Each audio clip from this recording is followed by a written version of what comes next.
All right, gang, we have made it. Thank you so much for joining me on this journey. I'm going to go ahead and assume that you've seen the first 3 videos already, chronicling my tattoo journey from the age of 21 to 38, which I currently am, and are now super excited to learn a bit more about the mind-blowing project I am undertaking right now, The Unusual Suspects.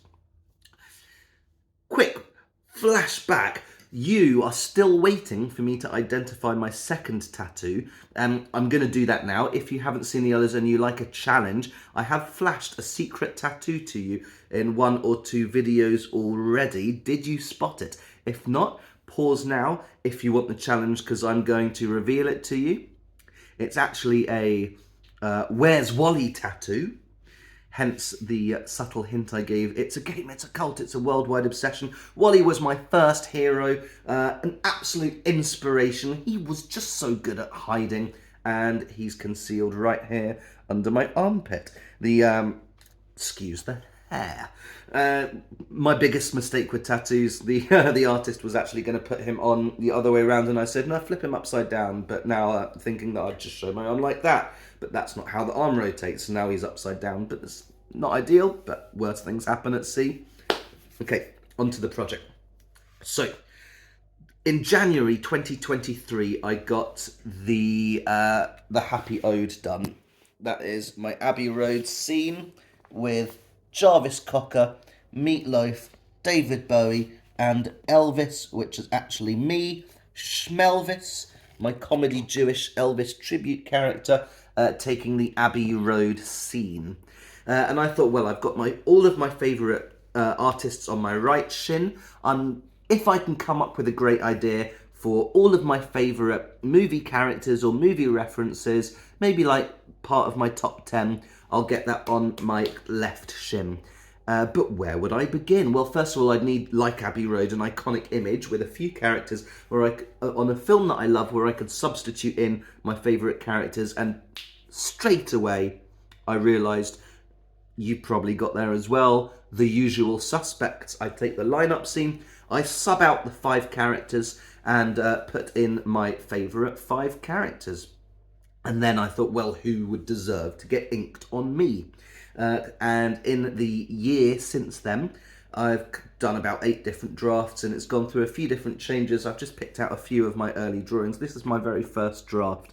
So it was going to start with Frankfurter from the Rocky Horror Picture Show, Blackadder, Gollum as a little extra character in the middle to make 6 in total, Don Vito Corleone, Guybrush Threepwood from the Monkey Island games, and Charlie Chaplin, who narrowly missed out the cut in favour of Jarvis Cocker in the Happy Ode scene.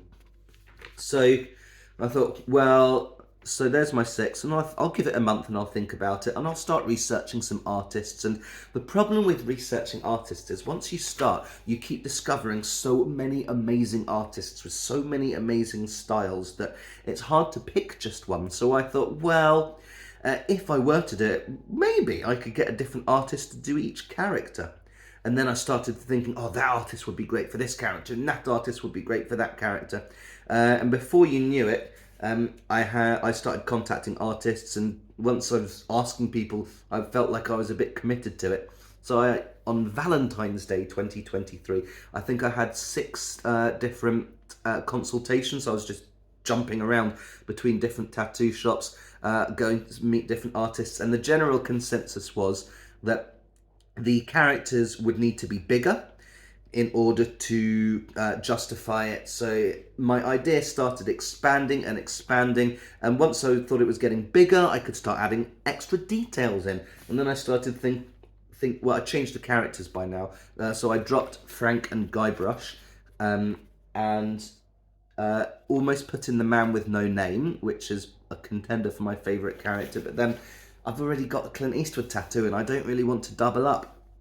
So this is my middle draft. I've got Gollum on the side, Blackadder, who by now is evolving from Series 1 down to Series 4.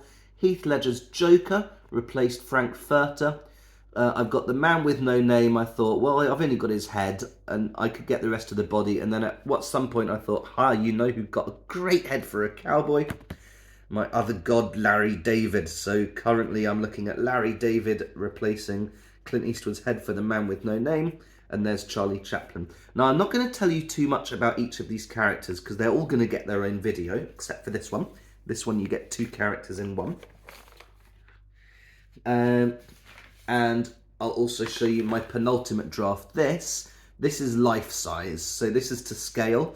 And by now I'm looking at getting 3 characters on each thigh, and it's going to create a scene. So if I put my legs together, the usual suspects lineup scene. When I started getting inked, after my first character, I was actually planning on wrapping around my right thigh. But now I'm going across both, and then I've still got the bottom half of my left leg clear for my next idea. And yes, I've had a few.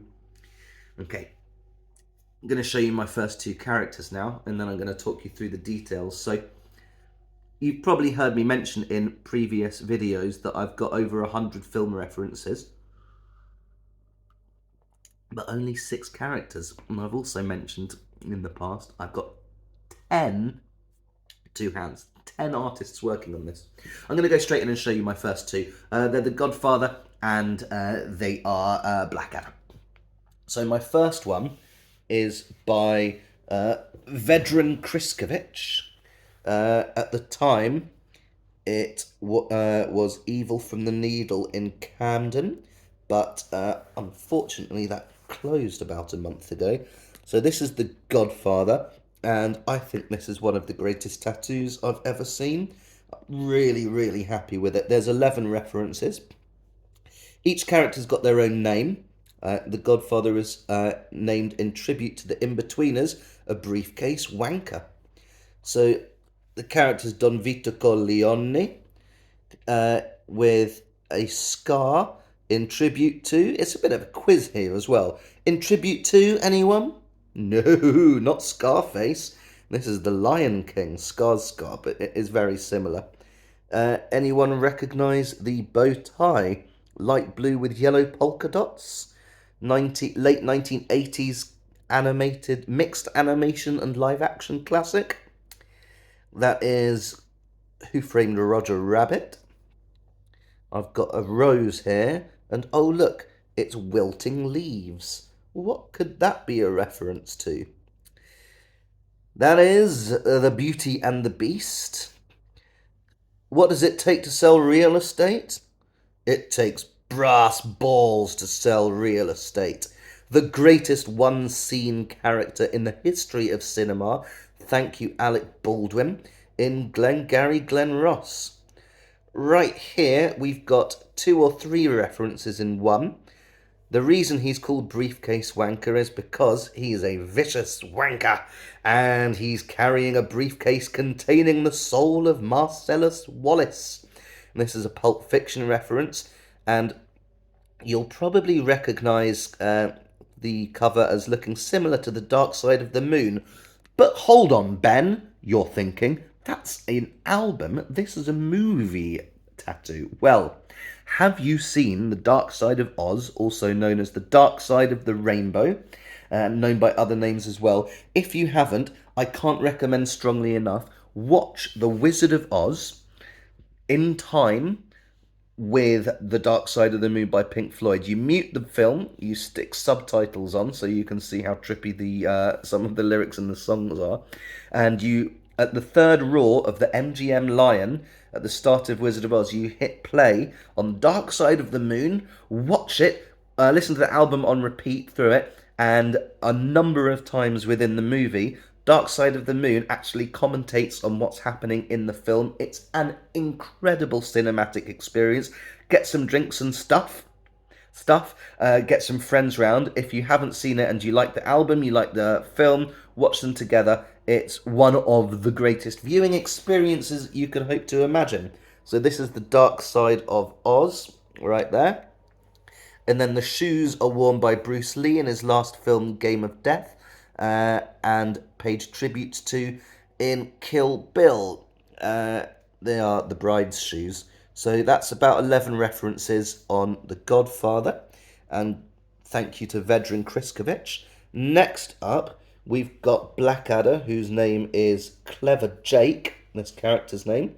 This was done by Matt Differ at Jolie Rouge, and is, if you know his style, you probably already clocked that. Some artists see this and go, that's a Matt Differ piece. So this is Blackadder. There's, I think, about 12 references on him. 4 of them I count as different series of Blackadder. So we've got the hair from the Blackadder. We've got the beard and facial hair of Blackadder 2. The top half of the clothes from Blackadder's 3rd. And then the World War I trousers and boots from Blackadder goes 4th.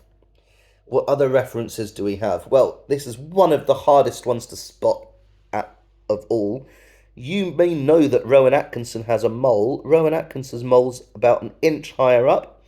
I asked Matt to move the mole a little further down so it's in the same position as Marilyn Monroe's to make a Some Like It Hot reference. We've got 2 earrings. On the right ear is Jack Skellington from Nightmare Before Christmas, and on the left ear is Manny Calvera from Grim Fandango, one of the great games. We've got the hilt of the dagger from 12 Angry Men sticking out, the Matrix pills, the red pill and the blue pill. Currently, as I'm showing you them, they are not coloured in. That is for a good reason, and I'm not going to tell you what until the very end of this series of videos. But it will lead to a shock twist climax that you just, once you've seen everything and you realise how far I'm taking this, you might not be surprised, but my idea, you might not even know is doable. No more on that for the moment. What's this going on here? 6 fingers on the right hand, but why would you put 6 fingers on Blackadder? Who's seen The Princess Bride? Yes, the villain from The Princess Bride, Count Rugen, has 6 fingers on his right hand. Sometimes I forget that one as well. And then crawling around his feet is the snake from the opening sequence to up there in my top 5 TV shows, I, Claudius, also paid tribute to in the opening scrolls of Blackadder 2. Then we've got the head of Audrey 2 from Little Shop of Horrors on the snake, with the eyes of Stephen Fry's Cheshire Cat from the Tim Burton Alice in Wonderland, because Audrey 2 didn't have eyes, and I thought that looked a bit weird. And finally, Matt decided to put a rattle on the tail of the snake, and I thought, that goes very nicely with Beetlejuice, which wasn't actually on my shortlist, isn't in my top 200 films, probably in my top 300. So that is all I have for you now. 2 characters, The Briefcase Wanker by Vedran Kriskovic and Clever Jake by Matt Differ. Clever Jake's so named for 2 reasons. First of all, in the Witchfinder General episode of Blackadder Season 1, he goes by Clever Pete. They don't call me Clever Pete for nothing. They don't call me Clever Pete at all. They call me Clever Jake. One of my favourite Blackadder moments. And also in tribute to WWE's Jake the Snake Roberts. Got a little wrestling tribute in there as well, without having to get any wrestling tattoos, because I think that would be too immature. The reason I wanted to, I've actually done all these festival videos in just 2 days, and it'll be a little while before you see more, not that long. I wanted to get these out before I get my 3rd tattoo. I'm getting my 3rd one tomorrow. Very, very exciting, by one of the absolute greatest tattoo artists in London right now, Draz Palaming, Draz Palaming at Noir Inc. His style is just phenomenal. He's going to do an amazing job on Heath Ledger's Joker. I can't wait to see it and show you. And then over the next couple of months, there's just going to be more and more wild antics going on my thighs. Stay cool. See you soon. Thank you for watching.